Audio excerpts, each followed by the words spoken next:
in Atlanta, ask for the Vu Carré. We love a Vu Carré. Oh, yeah. Love it. Just made one of those last night, I think, or 2 nights ago. One of those, recently enough, we were talking about what to make, and she said, Vu Carré. I thought, I was thinking the same thing. Yes. Hi, Ryan. You know, it's kind of a classic that doesn't appear in too many bar guides. But it really is. It's a good little number. I love that you're hanging out talking amongst yourselves. That Please. makes me so happy. You know what? Let's see if anyone's still on Facebook. I like. Oh, good. Okay, good. You guys are still here. Hi. We set up the party. Hello. The guests converse amongst themselves. I guess it's a great party. There you go. You know? Yeah, I know. I'm glad that you can do that. Hey, particularly if we're working and suddenly we have technical difficulties and we disappear. Ah! Wi-Fi is a harsh mistress. It really is painful. It's not like I have the direct satellite download over here or something, you know? Gotta have the uplink. No, I have nothing. I have a phone. Oh, Vu Carré. Yeah, Yes. it's a classic cocktail. Yeah. It's French, so it's Vu Carré, so that actually means old square. Yep. As a matter of fact. If that sounds like comes from New Orleans, yep. Comes from New Orleans. I think there was a specific hotel, and it was not the hotel I'm thinking of. I gotta look that Eric, up. me too. And circa 1930s. Yeah, it works, Ryan. One of the classic bartenders came up with this thing, and it is rye brandy Benedictine. No sour in this whatsoever, as a matter of fact. What else is in there? Sweet vermouth. Yes. 2 kinds of bitters. Yep. Shake. They say, the recipe says pour over ice. I say straight up. Get it very cold and straight up. That's the best way. I say lemon twist is a good idea with that drink. I believe we were out of drinks when we lost our signal. So. I am very close. If you wanted to make another drink, that would be fine. I have a good idea. What do you got? B-52's Party Out of Bounds. Yes, we remember that. Yeah, party going out of bounds. We were out of bounds. Oh, they bounced us. They sent us up to, penalty, 3 points. Oh, yeah, Peter. Our flight's in the morning, so I don't know how many lovely libations we'll enjoy before the flight. But it does have some... We have had many a fine beverage at the airport. We've had many fine beverages aboard the plane. Oh, Devin, I'm so happy to hear you say that. Yeah. Hey. So. Oh, no, the signal just... It's Keeps crapping out again. I don't know. Crossing fingers. I don't know how long we've got say. with this. We're going to do our best, and we're going to go as long as we can, folks, because... None of us knows how long we have. You don't know how long. So make sure you live... So let's have a drink while we're at it. You live every minute and have a damn drink while you're at it. We love hanging out with you. Yes. All right. Yeah, Liberty does actually have a few good places. The shaker went away. The shaker is here. Actually, you know something? While I was up taking care of things, I probably should have refreshed the shaker. That would have been smart. I will do that now. There was a little spillage. We took care of it. It's okay. Yeah, of course. Okay, yeah. So far, so good. I don't know. I wish there was something we could do, but I remember. It keeps saying interrupted. I'm like, I remember a while back, Paul bought some sort of black magic box that was supposed to make our live stream so much better, and it didn't work at all. So I don't know. Oh, Devin says that shaker is so cool. It's a Tupperware. It's like an old Tupperware shaker. Oh, Amy, yeah, well, we're trying. I don't know what to say. Wi-Fi, man. Archmistress.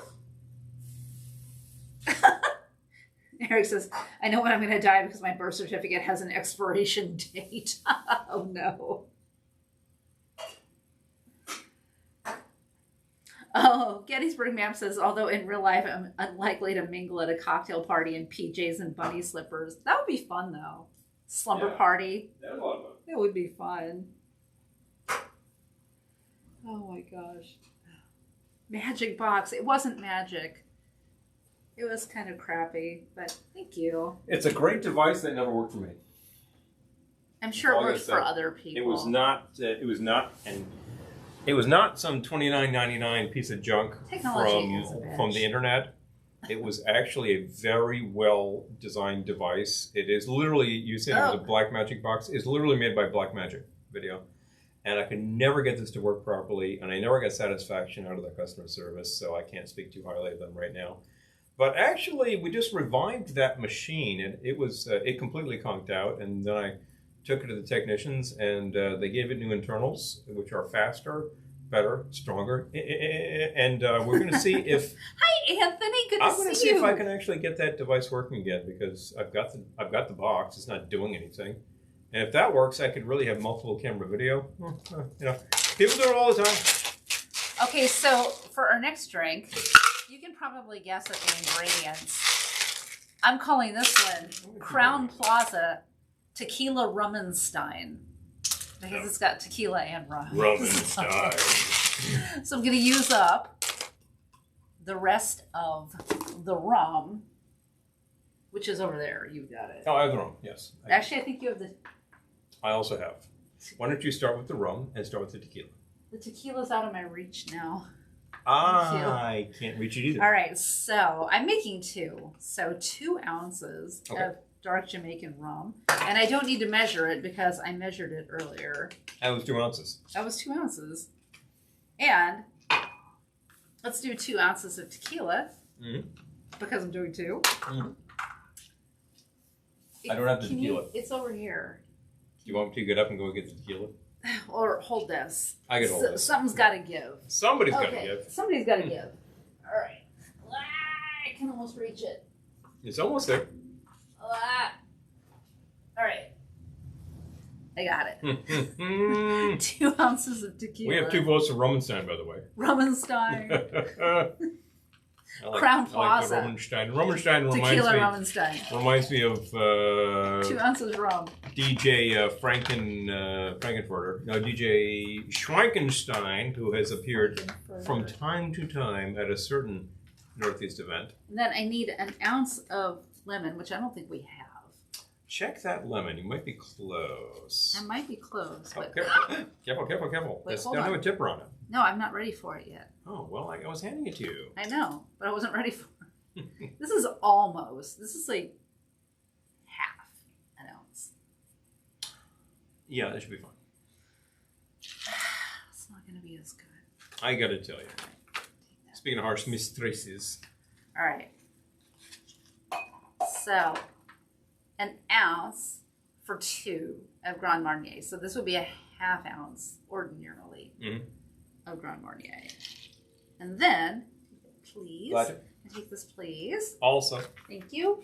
We have another from the Bittered Sling travel series, Palermo. Oh, the Palermo. Bitters. So I'm going to do 2 droppers since I'm making 2 drinks.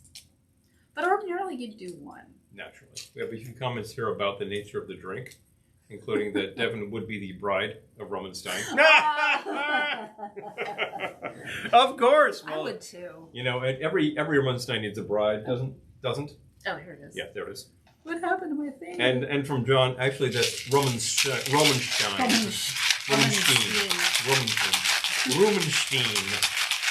You didn't umlaut over the U, so that's Rumenstein. You know.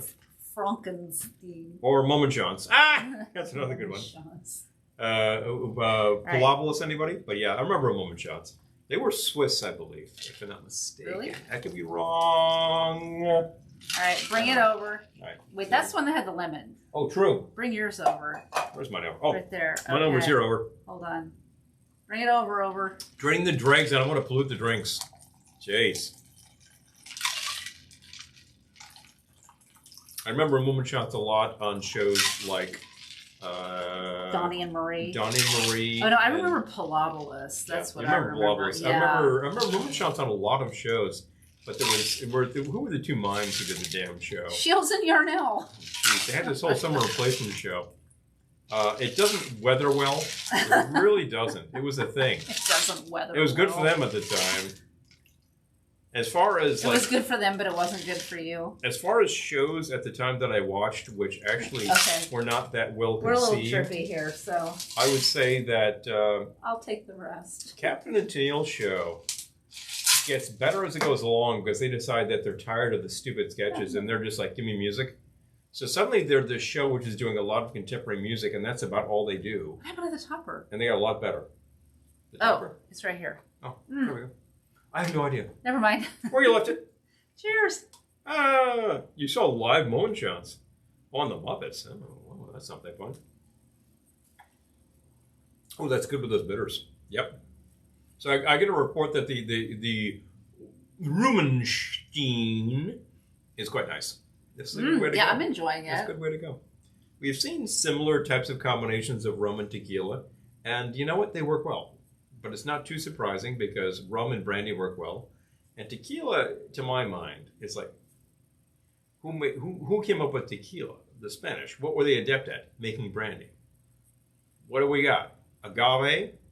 You start distilling it, you're making brandy. It's an epithet. That's what they're doing. So,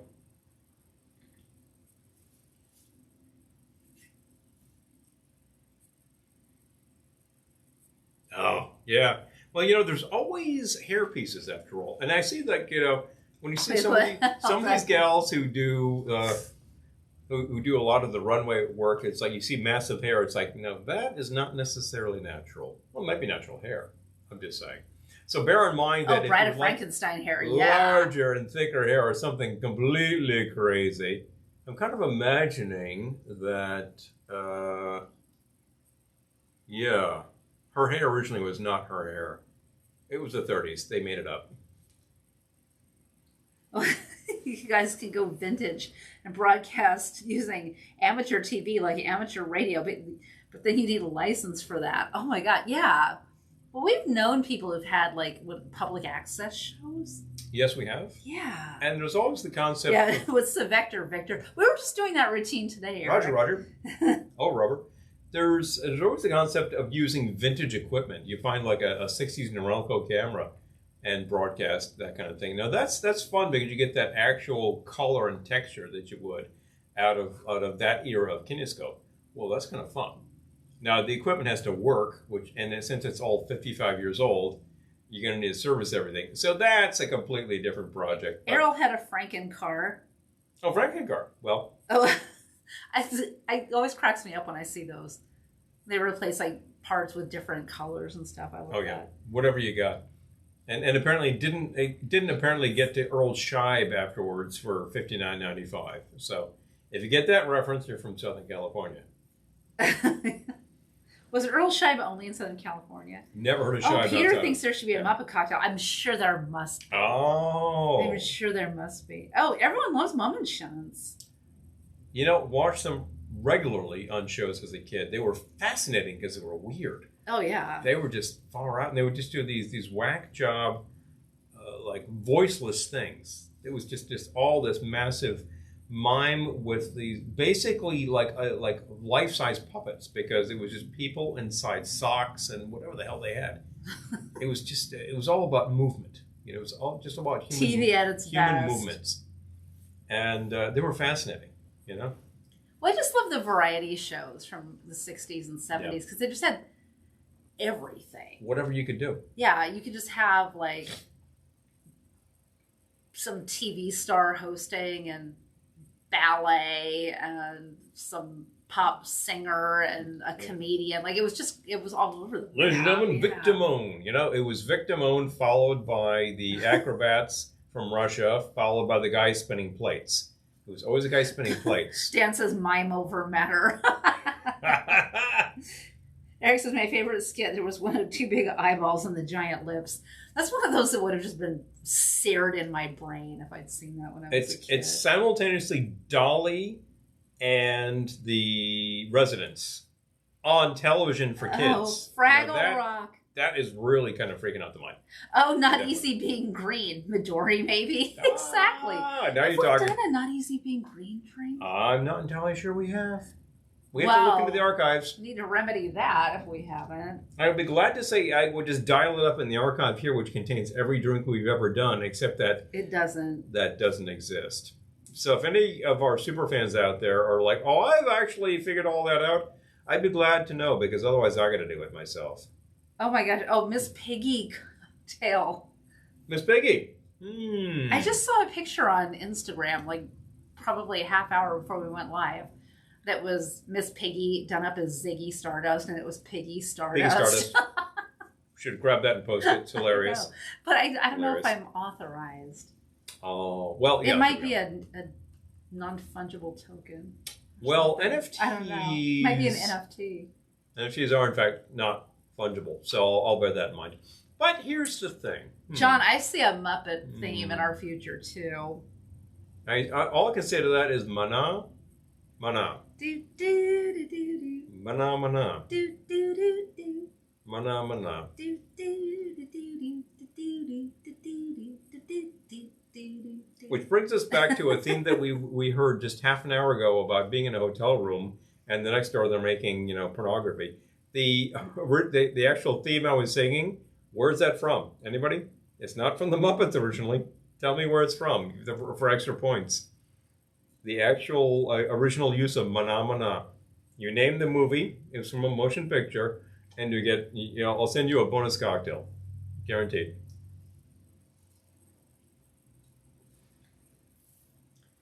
Was it considered politically incorrect for Miss Piggy doing Adele?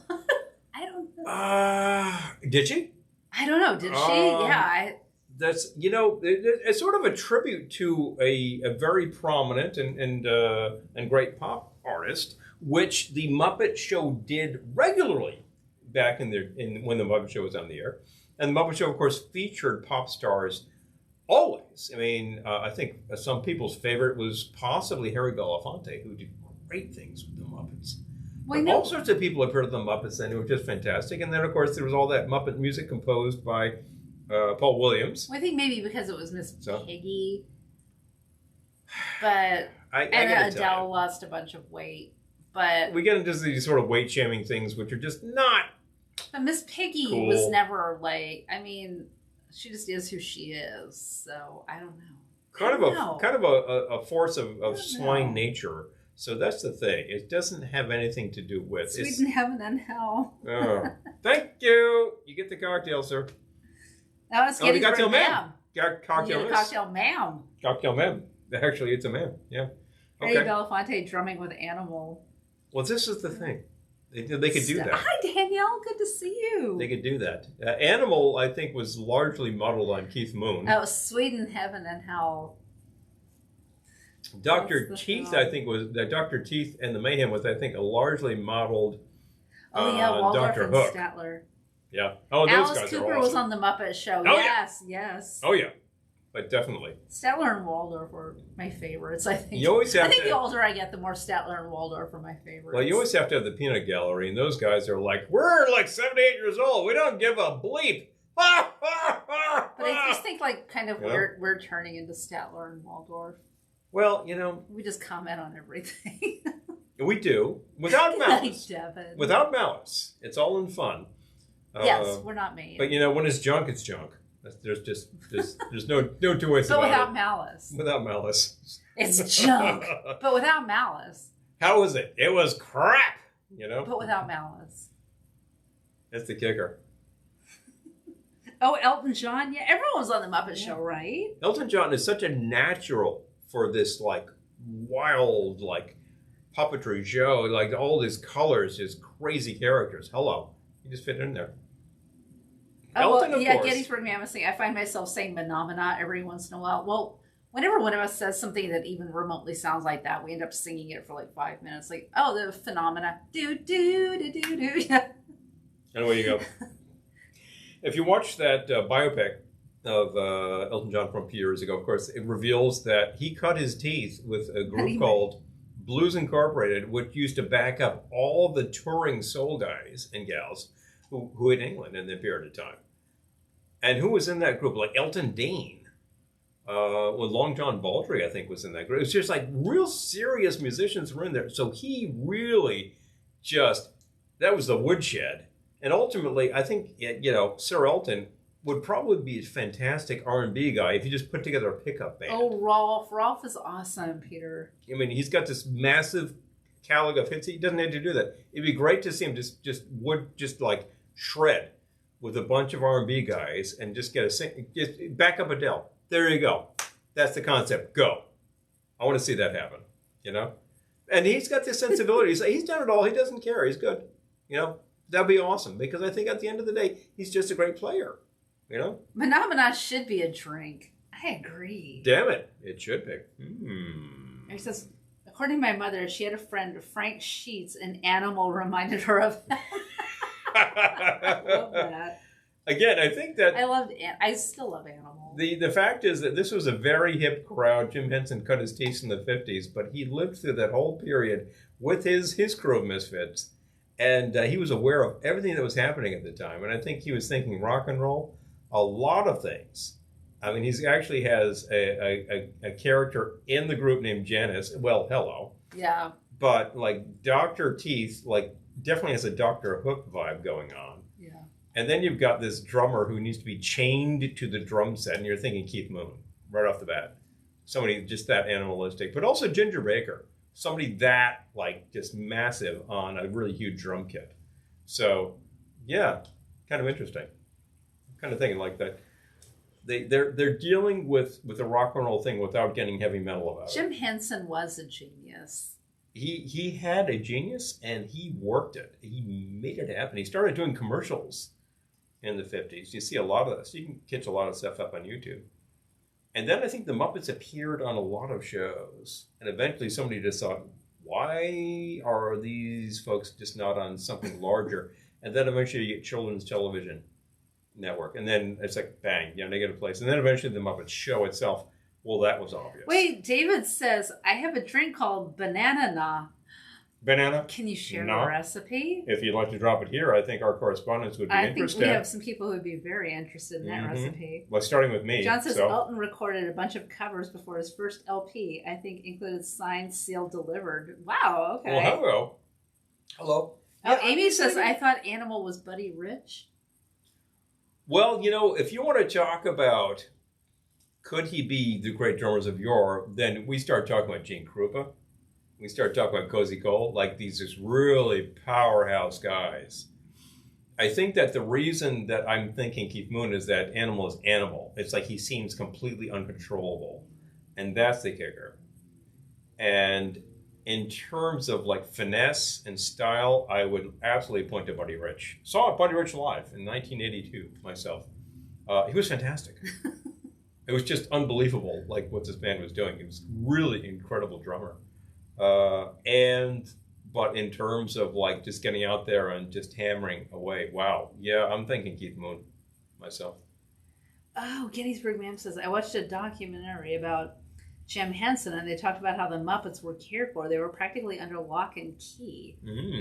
Yeah, I was, long story how this came to be, but I was invited to watch the taping of an episode of the TV show The Chew. And it was like the guests that day were the Muppets. Mm-hmm. So it was really interesting to watch them working with the Muppets because of course you never see the people who are doing the Muppets, but yeah, it was really cool. Oh yeah, it's just like intensely complicated setup that goes on. Yeah. And that's the magic. They make it work. You can see some background on the Muppet movies, how they made that work. It's really intricate. I don't know what Square Pusher is. Do you? I have no idea. I wonder what animal would think of Square Pusher. What's that? Not a clue. Not a single clue. If you would illuminate us, I don't know what Square Pusher we'd be available for such things. I am still operating in this world where you've got 4 people or 5 people and they form a band. They each play an instrument. They record possibly on magnetic tape, but that's not a given. You don't have to do that. After all, I believe Dan was joining us earlier, and he records on semiconductors, and it works just great. And he has managed to release that on a piece of black plastic that you play with a nail. So that works too. Errol says, I was in Brazil with a Scot. He complained he was going to get a translator. Was thinking at the moment, I could use one now. He was difficult to understand. We just watched Belfast last night. Yep. And there were a couple of moments I sort of wished I had the captioning on. Wished you had the subtitles. so you could perhaps understand what they're saying. Well, I know. Well, you yeah. understand it better than I do. But... No, I don't. Oh, But no, I okay, did okay. I did okay. I thought that it video was well it done. seems like it's back. Seems like Oh, it's back. excellent. Oh, and It's Chaz, not dead hi. yet. I saw you Hey. there earlier, and then we lost our video. So, Yeah, hi. we totally died. I didn't get to say hi to you. Totally died out there. It's a difficult thing, this internet. Louis Belson. Louis Belson. Oh. Okay. Excellent, excellent. There we go. We got some Elton John video. All right. Okay. Yeah, video back. Gotta watch that. Video ended. Oh, video back. Ugh. Yep. I remember seeing something that was on, I think, the Tonight Show, late 70s, Buddy Rich and some other dude. And they both had really long, like, sideburns. And they were doing a drum duel. Oh, no, that was Eric. pretty awesome. Eric, you share such interesting things. We actually talk about it when we're not live. Well, yes. That's the things that you shared. Yeah. So, no, don't be sorry. I never heard of it. No, so, just drop it. I love that you Just share drop these it. things. Yeah. If I don't know about it, I don't care. You're illuminated me. Cool. Good. The whole audience may or may not know about originators this. of drum and bass techno music. I learned something. I Oh, love there we go. that. Yep. There's always something. You know what? It's like Rosanna Dent Okay, used yeah, to say. John is saying too. It's always something. Amy's saying I needed captions when I was in Galway. You don't say? I'm watching Belfast. Yeah, I'm like, I got the gist. It's I not got the just gist. they're all speaking the same language there, but it's not just the way that the vowels bend, like I say. It's the fact that there's a lot of dialogue and dialect that will throw you. And at the end of the day, as long as you can order a proper pint of bitter wherever you are, you've got square one. But you might not have square two. Gettysburg, ma'am, I don't think you're wrong. The Wi-Fi in New Jersey is running scared in anticipation of the blizzard heading in its direction. Ah! I think we picked a good time to New. GTFO. I'll spend a few days further south than us, but I got to tell you, it's not like it's going to be Hotlanta or anything. It will be Coolanda at best. Cool runnings, you know. Hi, Doug. Hey. You watching a BBC and ITC, and you need the translator to find out what the damn millennials are saying in Hartford. What was it? Oh, we were watching Ted Lasso. I was like, what were we watching? I was like, neither of us. We went back and we watched a line like a few times, and I'm like, no, we got nothing. So we finally went back just for that one line and turned on the closed captioning. And grabbed it.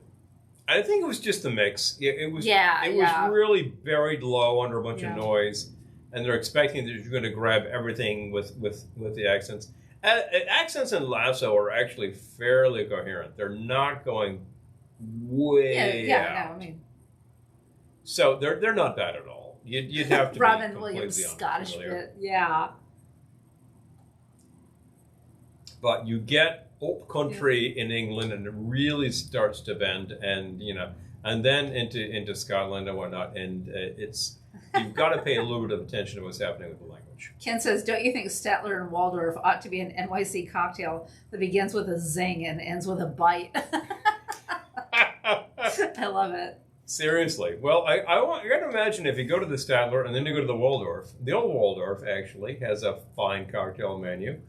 And let's see what we can make out of that. Sounds like it needs rye in New York, and it sounds like it needs brandy. Square Pusher is a fan of Buddy Rich. Okay. Oh, well, absolutely. Be careful with that axe, Eugene. Who isn't a fan of Buddy Rich? I mean, and you know what? There was another thing. Gene Krupa, who actually made a name for himself in the Benny Goodman Band, of course. He's a very famous drum solo at Carnegie Hall. Let It Go Solo. He's got his own band. I love Catherine Tate, Doug. He puts the drum kit forward, so it's a real drum forward band. And then eventually ends up doing drum clinics with Cozy Cole in the 60s. I love Catherine Tate. I had to get in another vote for Catherine Tate. Oh, please. Hilarious. Please, seriously. So that's the thing. He ends up doing that with another powerhouse guy who was just on everything. You can find great examples of both these guys by now up on the various online sources. But Buddy and Cozy, I mean, wow, there's a lot of power going on there. And there's a lot of like jazz guys you would think of before these guys, like maybe Max Roach. But Buddy, both these guys, Buddy and Cozy, wow. Yeah, big fan. Big fan. There's a great Cozy Cole album because he had a huge hit in 1958 with a version of Topsy. That just went nuts. Dan says, I suspect Buddy Rich's bandmates were not fans of Buddy Rich. Probably not. No. A big speed freak, among other things. But a lot of these guys were. A lot of these guys were. Gene Krupa was.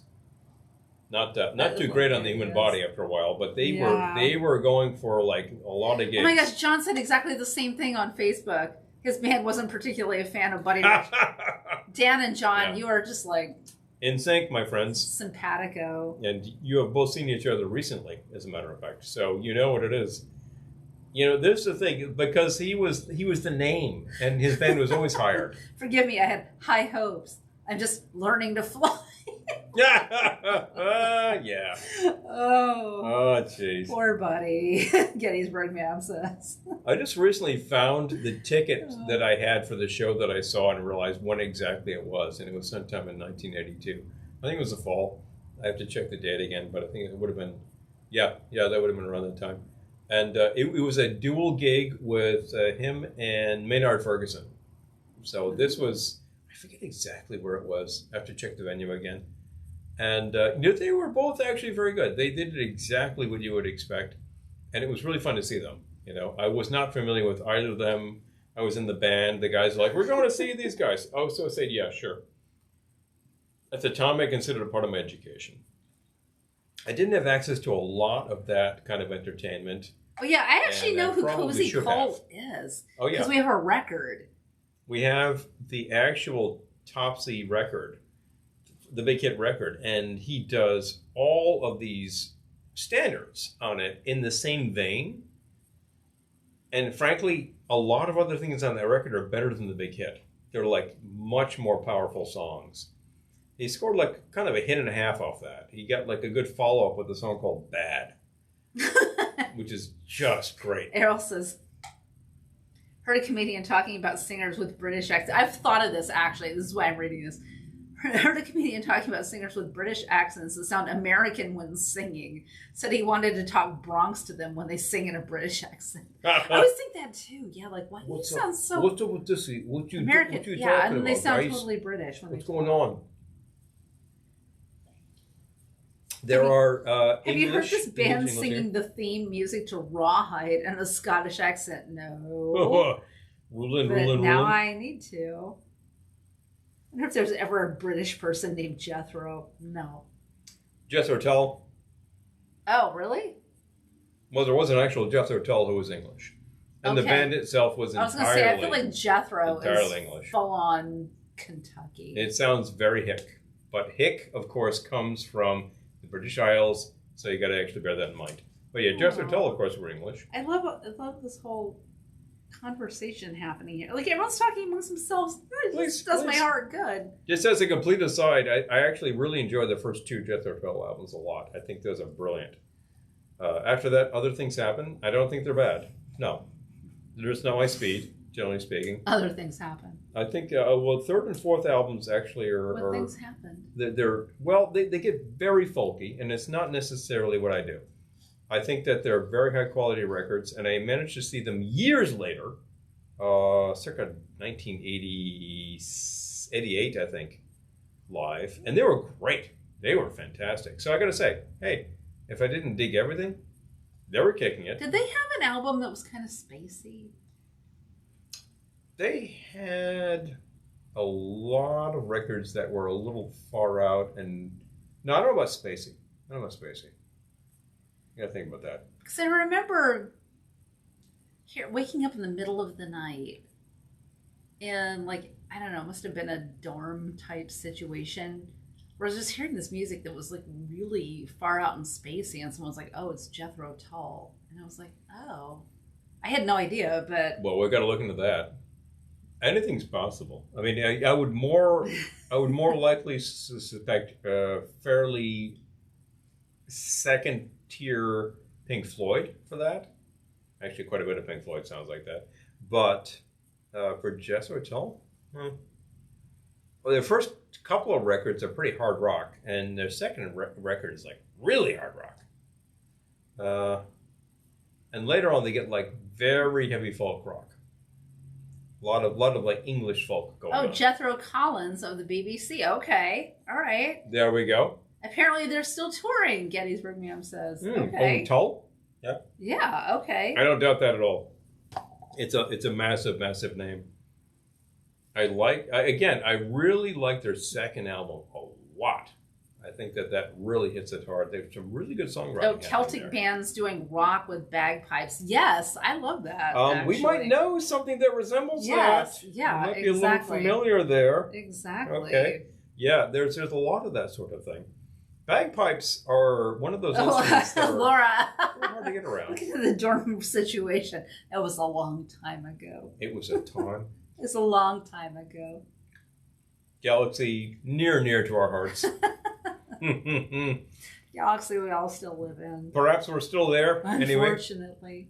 But pipes are great. Pipes are very irascible. Oh. They are hard to control, and there are some really good applications of bagpipes. So. Oh, Julie says, my brother is a very big Ian Anderson fan, and I went with him to a performance where we got to meet him briefly afterwards. He was so funny to see my very cool brother turn into a super fan. I love that. Well, I think Ian's been doing this now for something like 60 years.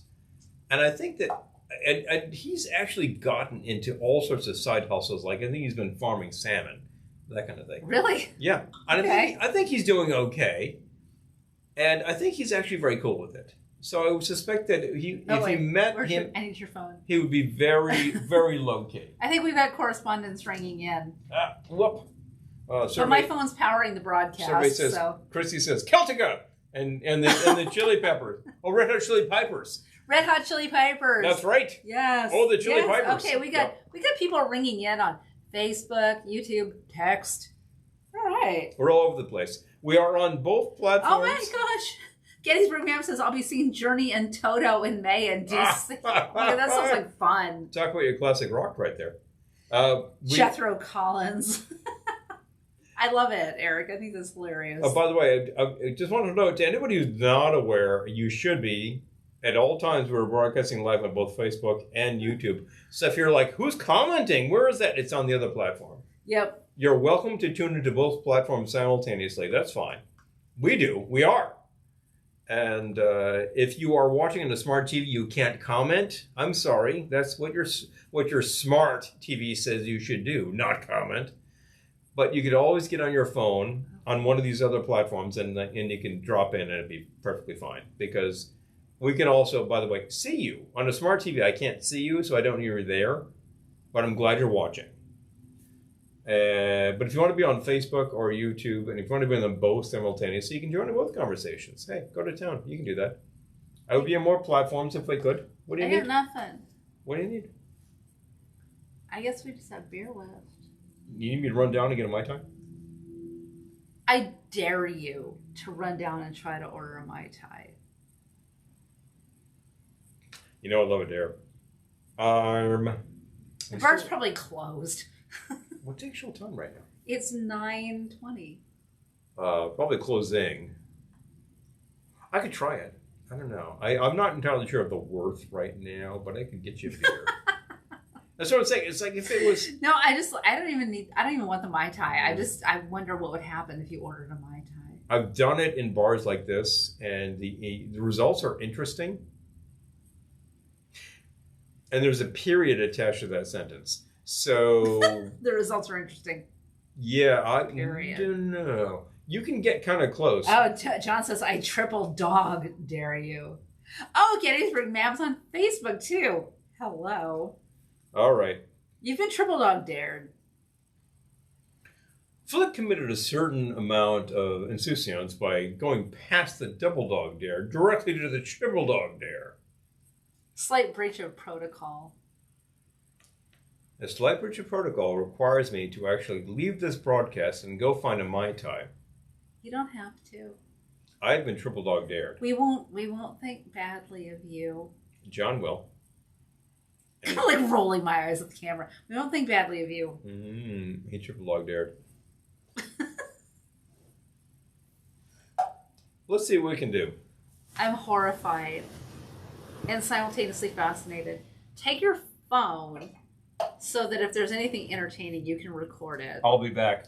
All right. And in the meantime, I keep. Oh yeah. People are daring you. Do they do room service? I think No. theoretically. No, they do not do room service on drinks. But I can I can bring it back. Not on drinks. I can take it to go, folks. So I'm equipped. We'll check this out. Okay. All right. Remember, folks. I just want to say, if the results are terrible, you asked for it. I fear they might be closed. I'll try. Which would just be a big wah, but anyway. What a shame. I don't even think we need the Mai Tai. I'm just so fascinated as to what they would do. I'm interested. Take a mask. Take a key. They won't serve you. Yeah, take money so they'll actually. Take your wallet. They'll serve you. Mm-hmm. Take a tip. I don't have any tip. I have a card. I've got cash. All right, anyway, folks. Whatever. Wish me luck. Oh, I just want to say good. Oh wait, before you go. Yeah. Well, the light is strobing. I don't think it's a problem. All right, fine. Just let it strobe. Whatever. Let it strobe. Would you like a beer while I'm gone? Sure. Sure. I'm glad our flight is not until 9:55. I'm just saying that. Don't throw the beer at me. Thank you. I wasn't going to throw that beer at you. Jeez Louise. Anyway. All right, be back. I feel like if we had really coordinated this ahead of time, we would be heading down to the bar with him, but that's not going to happen. That's not happening. Mark time, give him 20 minutes. Yes, Philip. If he's not back in 20 minutes, we'll go looking for him. I'll take the camera. A Mai Tai at the Connie at JFK. Yes, we haven't been there. We gotta. Are you scared? Amy, I've seen Paul get lost in situations. He's not here right now, so we can talk about it, but yeah, there have been times when he's called me and been like, and I don't know where he is. He wasn't driving. He was not driving, so please don't think he was driving, but I have no idea where he is and don't know how to find him. So, but he made it back, so okay. Strobe light, now it's a party. I know. Uh-oh. Boots and pants. We have to go to the TWA terminal sometime.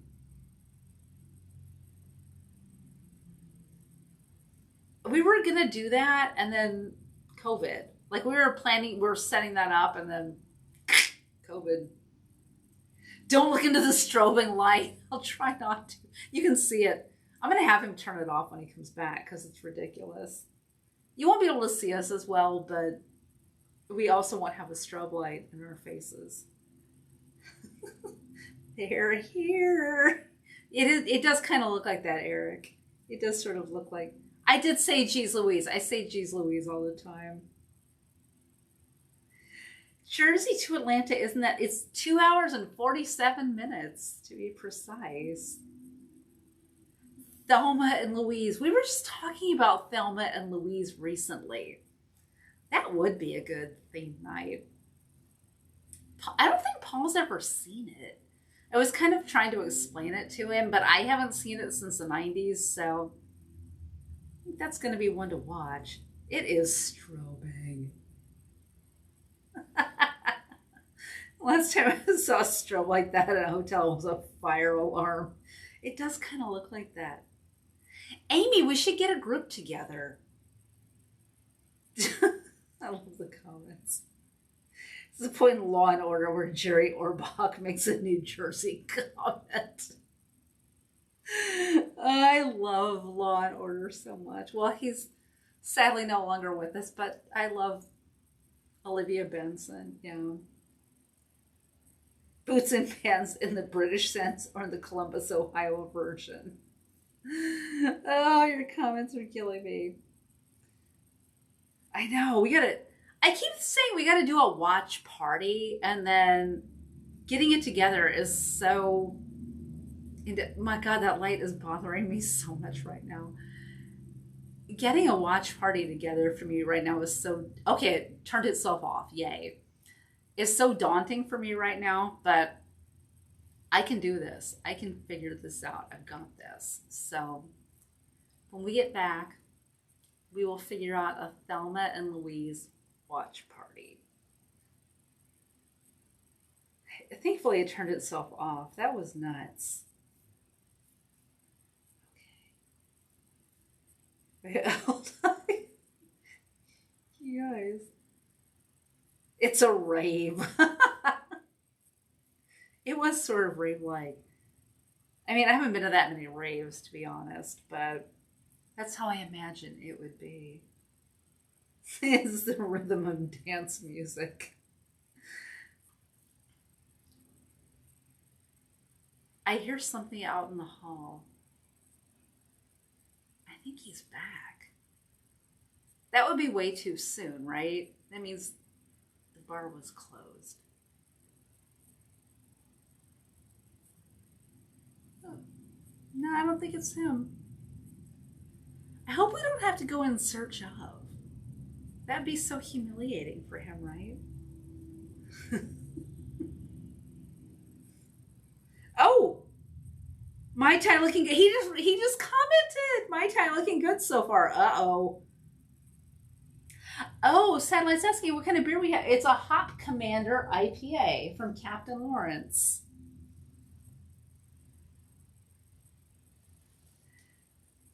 Yeah, it's good. I love it. B-52 song in your head. Oh.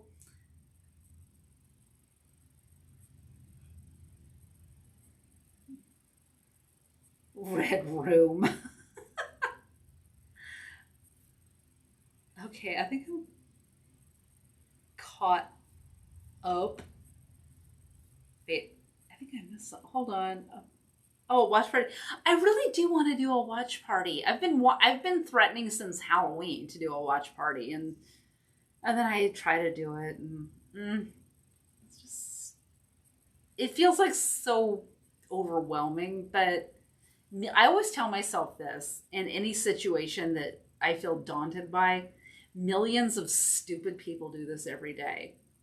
So I'll just tell myself that about a watch party. Millions of stupid people do this every day. So I'll be able to do it. Yes, Paul is reporting live from the bar. So let's hope he takes pictures. Doug says, is the stay, park, and fly a continuous room crawl? Quad may not be back soon. I think we're the only people in this hotel. If we're not the only people, we're among the very few. This hotel is very, very empty. And it's huge. So I suspect that he might be the only customer in the bar. I hope he's taking pictures.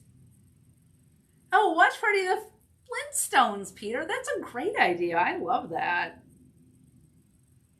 Oh, Jerry Orbach singing Try to Remember. I do. Yeah, he should take pictures. Hopefully, Paul, are you watching? Take pictures. Kid Paul, bring back some peanuts and chips. We do have some trail mix. We might be able to break that out soon. And now let's go to Paul's live, the Crowne Plaza bar with an update. Paul, what's it look like down there? Gettysburg Ma'am, I love it. Unless the twins infiltrated him. You never know. It is Newark.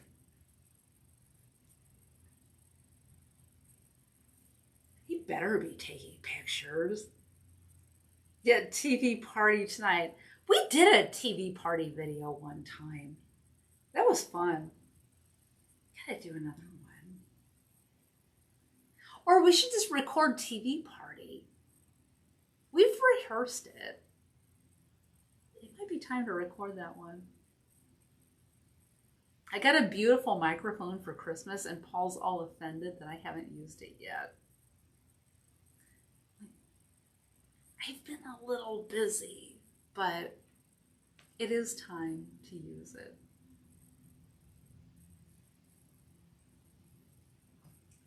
All right, I would text him and see what's up, but my phone is powering this broadcast, so I can't do that. There must be some lounge ladies down there. I hope so, and I hope he gets pictures.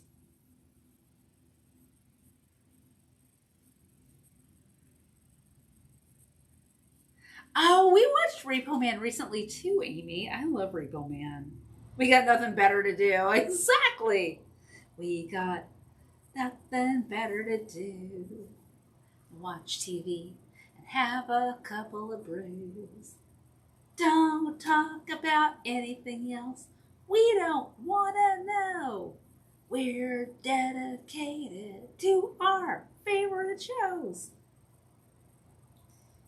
He was, yeah, in the original Broadway cast of Carnival. Jerry Orbach did do a lot of musicals.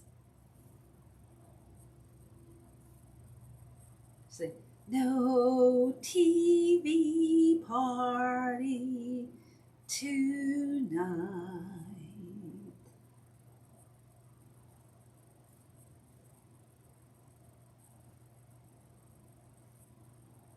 I can't scroll up on YouTube for some reason. I'm trying to read all of your uphill comments.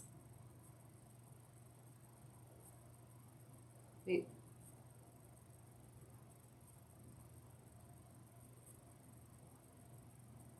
Oh, Wonder Woman. Okay, Eric, I had to scroll back. I finally, okay, Wonder Woman. Yes, yes, yes.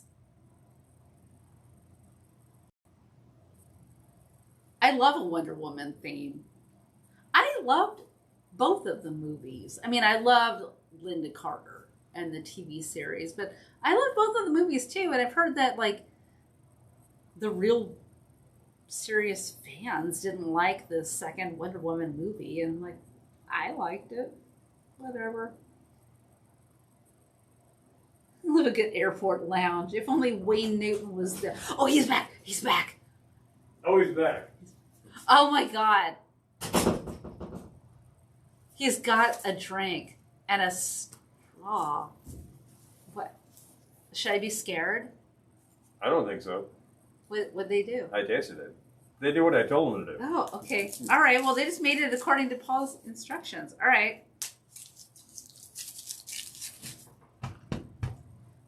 All right. Here's what they came up with at the Crowne Plaza.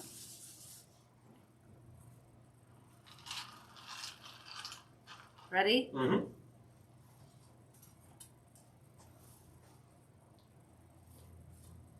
That's not half bad. Pretty damn good. I detect some vanilla. Well, that might just be the nature of the rum. It was not flavored rum.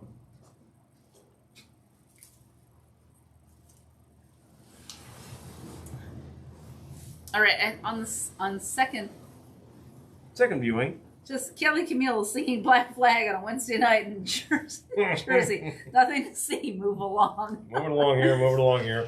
Boom, boom, boom. I feel like I'm not going to be appreciated in my lifetime, Philip. He only got one, but you know what? That's fine because we got to wake up in the morning. Got to get going and head down to the place that makes a really killer Mai Tai. My first thought was vanilla, but my second and third thoughts are not vanilla. Well, I think there might just be some flavor notes because there was some aged rum in there. It's the best he had, and it works well. And he did actually, which might be detecting. That's not half bad. You know what he was saying? I don't have the orange stuff. I'm like, you got Marnier. Bang. So there we go. Did you get a chance to check out the wine list? I didn't. You still got your mask on. I didn't. Oh, sorry. I'm having some trouble here. Fling. There we go. The Crowne Plaza house drink. Oh, his mask had Spam. It should be. Oh, you gotta grab your mask so you can mask. show it. It should be their house drink. They'd sell a million of these. I know. This is good. That's not bad. It's Yep. definitely not the best Mai Tai I've ever had, but it's also not the worst Mai Tai Far I've from the ever worst. had. Far from the worst. If you're in a place which doesn't have exactly what you're looking for, which you can sub appropriately, Definitely not the worst. you can do fine. Yeah, the mask actually comes to us. Who made these? Let me see the inside. Is that Margot? Might be Margot. We're about to see her. Rocket Betty. Rocket Betty. Yeah. Ladies. And yes, she found this fantastic fabric that has all these bands playing Kim and people has that rocking fabric out. And they're all playing Spam cans. It's amazing. That's hilarious. So yeah, I recommend that. If you still have some of that fabric, she can make you one too. We're still wearing masks. That's just life. Could you actually duke me some bitters here? That would not hurt anything whatsoever. He probably had bitters. I'm going to give you the Gastown bitters. He had already worked hard enough. I wasn't really going to. So what did he do? We're all curious. I actually asked him what's in the Mai Tai, and he was close, and I said, look, do this. Give me 2 ounces of that Bacardi. He had some, like, Bacardi, I think, 5-year. Okay. So it was actually, that's a pretty nice rum. Yeah, to stir it, yeah. Okay. Yeah, you really got to stir that up a bit. And then it's just like, I don't have the orange liqueur. I said, how about that Grand Marnier over there? So this has Marnier. Well, you're in good places there. Wow. Do you have lime juice? How much did that set you back? Not that much. Okay. Honestly, not that much. And then the lime juice. Yeah, I got lime juice. And I said, like, throw some lime shell in there. You got that for garnish. Boom. And then now you're stumped with orgeat. That's where you're going to slam shut. Well, guess what? He's got amaretto. I was going to say, did he do amaretto? Bang. And if that's what you have to sub with, you are so far from being terrible. And that's the thing. It's not exactly what Vicks would do. But he didn't expect to see you again. But he didn't expect to see me again. A different shirt from the last time I rolled down. Oh, that was my twin brother who came down here before. They were pretty dead, but they're open until 10:30. So I was going to ask you. If we go that long, then, I was going to ask you if there was anyone down there. Yeah. The actual crowd has dissipated. Was there a crowd to dissipate? There were a few people down there before, mostly having food, But there was a great quote from him at the time because he had an assistant that was working the bar area, and she was talking about the crowd. And she said, "Oh, it's kind of dead." And he's like, "Yeah, until 15 minutes before closing, and then they all come in."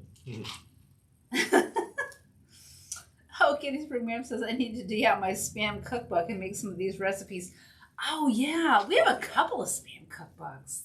There's a great one that was published around 1995 originally, I think.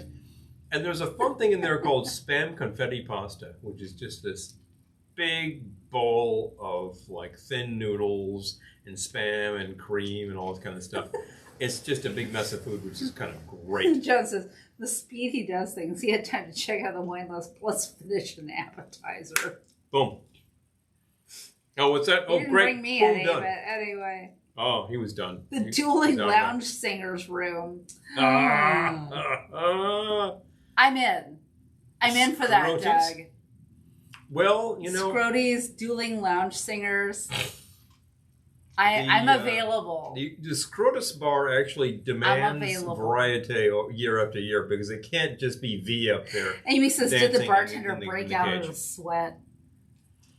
Well, he noted initially that he didn't have everything to make this drink. He knew what was supposed to be in it for the most part. He was close. And I said, oh, don't worry about it. I said, here, you get everything. Boom, boom, boom, boom. And I told him, he was like, wow. He said, you used to work at a bar? I said, oh, no, we're running a show live right now. I used to work at a bar? Yeah. I said, we're running a show live right now up on the internet. Oh, really? Yeah. So I whipped him out a card. He's like, oh, wow, can I keep this? I'm like, of course you can keep it. Give me a card. So, hi. Hilarious. Bartender at Crowne Plaza. You learned something fun. You made a legit Mai Tai. So thank you. This is really good. I got to tell you. Many times. Ken says, last week in January on Wednesday at 9:30 in Newark Hotel, the barkeep has no chance to with Paul's erudition cocktails. I tell you, when I go down there and say, could you make an El Maguzalem? He's going to say, get the hell out of my bar. And he'd be right, too. You can't be ridiculous. There's always some jackass who's like, can you make this weirdo thing that my uncle had that one time? Oh, you'll like this. Gettysburg Ma'am says, I have a love relationship with Spam. My father watched me a lot in the evenings when my mother worked, and Spam was about the only thing he knew how to make. Oh, love that. Oh, fantastic. So apparently he did not have too much of that. Buffalo Spam salad sounds amazing, Peter. At the end of the day, here's the thing about Spam. Here's the two things about Spam you need to know. Tinseltini will be the new Newark outside. I hope not. because the Although, like, I think a lot of people would drink too many of them, and bad outcomes would happen. Tinseltini version 1 was not a pleasant surprise. Version 2 was actually good, and you would put it on the menu and people would keep ordering them. That's the thing. I mean, we've actually played a couple of parties in New Jersey where we served drinks and people just kept coming back because they're like, wow. I think there's a real dearth in general with events with bartenders. It's like they know how to make a beer and a wine. And I think if that's what you know how to mix, okay, yeah, you got a problem there. But there's a real problem with... That's not mixing. That's not mixing. There's a real problem with kind of a party bar that has a ton of liquor and nothing to mix with. I've seen that a lot, actually. You see this bar with a ton of liquor behind there. All sorts of stuff. Everything you could possibly imagine. Yeah. And there's no vermouth. So you walk in and you're like, I like a martini. I can't do it. Oh, well, All right, I thought... then just give me straight gin. Then what about a Manhattan? No, I can't do that either. There's no vermouth. What's wrong with vermouth, people? Vermouth is about $5 on the shelf at most places, you know? Jeez, even good vermouth is not that expensive. So that's the thing. It really makes you wonder. wonder. My gosh, Vienna sausages. I draw the line there. Spam is one thing. Well, I think like people think of Vienna sausages as not cooking them. Well, but it's fully cooked, like Spam. No, I know, but I think, you know, when people think of like, with Vienna sausages, I think they're thinking of not cooking them. They're pretty terrible raw. But so is Spam. Yes. Spam is terrible. Terrible raw. Yeah. Yeah. It's fully cooked, so it's not She's raw saying at all. I could never get past the jelly in the bottom of the can. Yeah. Well, yeah, no, that's... Mm-mm. Yeah, pork gelatin is what that is. Yeah, no. That's your problem. Well, the truth is that the Spam has a certain gelatinous nature to it, too, because it's really just... It's just hand leftovers. Amy comes that's from canned. a long line of vermouth drinkers. Oh, yeah. I'm not surprised by that. That is a really long tradition in that area of the world where your folks came from a long time ago. Texas Key Lodge bars are like that. Jaeger is technically close to an Amaro. You know... Yeah, it is. Yeah, it is. I'm okay with an approximation as long as it tastes good. If it tastes bad, then nope, it's fired. But no, yeah. Good is good. Sometimes you gotta make do with what you've got. I was about to say that the two things you need to know about Spam is that it's an extreme convenience food. So during the big one, you know. Oh, he would eat them right out of the can. During WW2, the Army served this to the troops 3 meals a day. That's why people got sick of Spam, because it was too much Spam. Yeah, you can drink straight vermouth, John. Oh, yeah. Yeah, absolutely. People do. Absolutely. Vermouth is basically an aperitif wine. Yeah. It's not a fortified wine. It is a flavored wine. It's been spiced up. Yeah. You know, you've got aromatics in there. That's it. But at the end of the day, it's probably about 12% alcohol. It's not a liquor by any means. It's a wine. It's a flavored wine. And, you know... Spam. The other thing you need to know about Spam is that if you are cooking it yourself for guests, cook it. Cook the hell out of it. Really, you want to get that crispy. It was very cringe. And once that happens, the magic occurs and people say, wow, this is good. Crisp is good in this case. You need to burn off some of that fat for one. Doug says, but you need to get that edge in off. Rhode Island, they sell vermouth by the gallon jug. I've seen that as well. They certainly sell wine by the gallon jug in there. Its name is Gallon. Everyone's fathers were doing these preserved meats. Lisa says, Dad loves Spam and eggs for breakfast. I love it. The first time I ever had Spam was at a scout cookout. And one of the fathers there was just frying it up. And he said, oh, try this out. I didn't like it at the time, but I didn't think it was fried well enough. That was a long time ago. The scandal. Yeah, well, that's didn't like Spam originally. Well, Spam straight out of the can is not great, but it's fully cooked. You could eat it, but so what? You got to anything that is just cold and gelatinous is not that appetizing. Fry it for damn sake. Jeez. Get some crispiness on it. You've got to cook like that spam down. Sweet and some like dry. I love that. Mm-hmm. You know, interestingly enough, everyone had their own thing. In a Manhattan cocktail, traditionally made with sweet, I like sweet and dry. I like the perfect Manhattan. I think that balances it out right on. And if you got some Abbott's bitters, bang, that's a Manhattan cocktail. Of course, like he always calls it a perfect Manhattan, which is technically the name. It's the name of the drink. If you go into a bar with a bartender who's under 65, they're not going to know what you're talking about. No. But if you describe it, they can do it. You go to Sardi's, you're like, oh, a perfect Manhattan. Oh, okay. The man is good. There's nothing in here. He handed it over. There's nothing in it. I guess I got to go back down.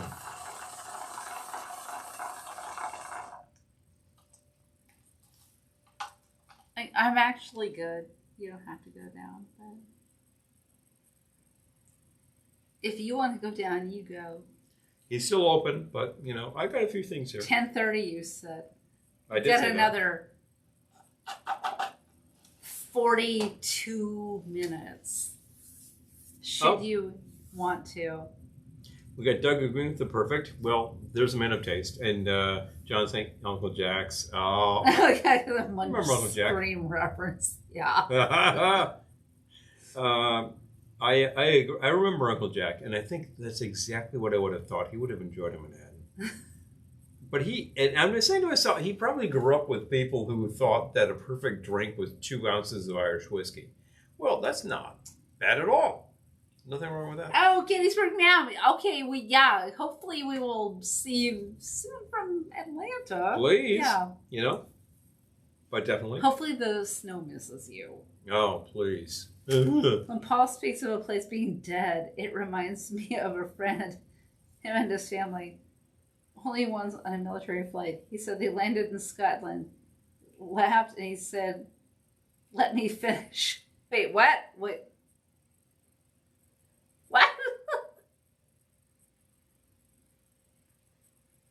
Oh, I laughed. Oh, okay. All right, I got it.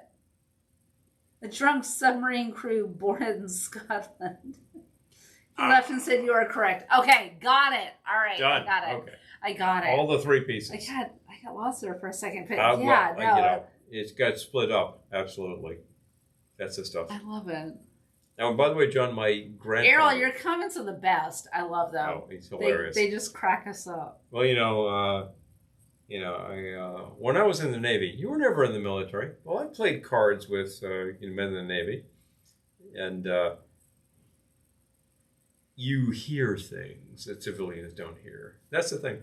Oh, and, okay. Wait. Yep. Hold on. Yep. Lisa's saying, we have sweet and dry vermouth that is probably 12 years old. Is it still good to use? I would say, was it refrigerated? If it was refrigerated...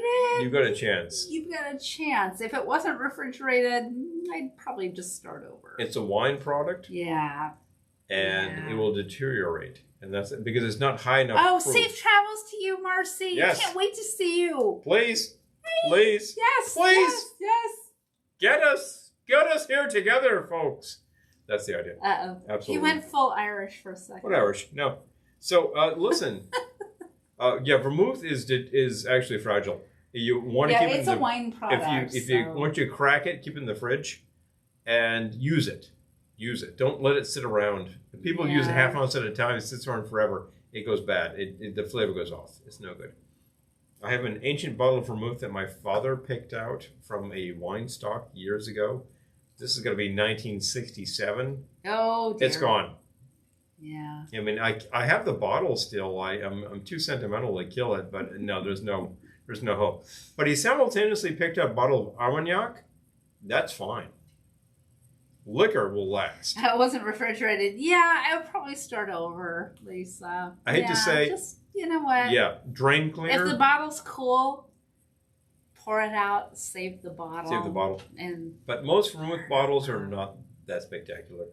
Find yourself a nice brand of vermouth. You can really upsell yourself on vermouth and spend a grand total of like $20 a bottle. It's not crazy.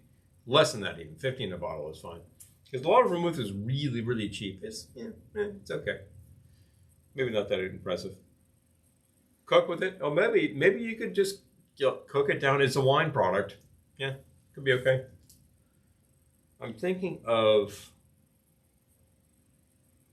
other things we were talking about a second ago. Kind of lost the thread for a second. Oh, I was talking about, like, John was talking about his Uncle Jack's drink was a Manhattan. My grandfather's drink was a Manhattan. And the thing is, I don't know how Jack had his Manhattans. He might have said, like, he drank it like a cocktail. Sip, sip, sip. My grandfather was like, went to a restaurant, they served him Manhattan, he went, boom, down the hatch. Oh, wait. Sherry says, we use dry vermouth in cooking ever since I had a pot pie with vermouth sauce. And it was in a restaurant at the Denver airport.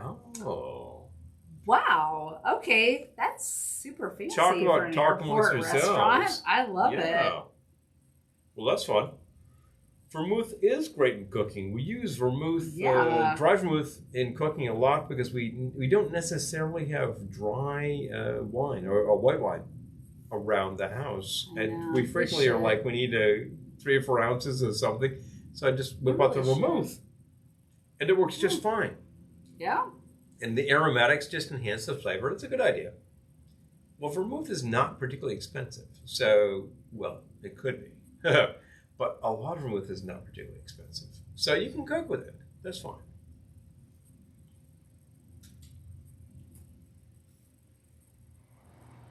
So we've got that going on too.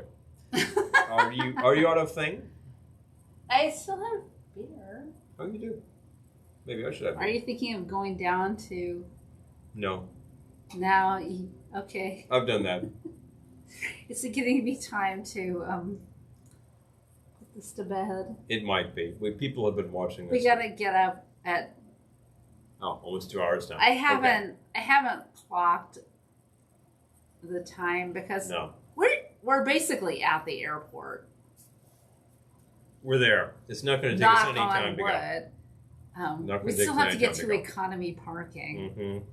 And then when you get to economy parking, you have to get the bus to the airport, which is fine. The bus comes all the time, but finding economy parking is always except an you'll be out there at 7:30 in the morning trying to find the economy parking bus. Thankfully, we have pre-check. Yeah, right in. But anyway, I guess we should probably wrap it up. Yeah, anyway. But the simple fact is, we've been able to have you here as our guest for 2 hours. Oh wait, Ryan says dry martini vermouth is great with shrimp. Oh. I love shrimp. So okay, I love that idea. You remember the Frugal Gourmet? This goes back way to the 1980s. There was a minister who was the Frugal Gourmet. Daniel, we'll miss you. Yes. Oh, I know. But Ohana is not that far off, actually. It is not. And we saw you in September, and oh man, you start teaching the bartender. he's done. I could do it, but I've done it. That's the fact. All right, so. Yeah. But I know.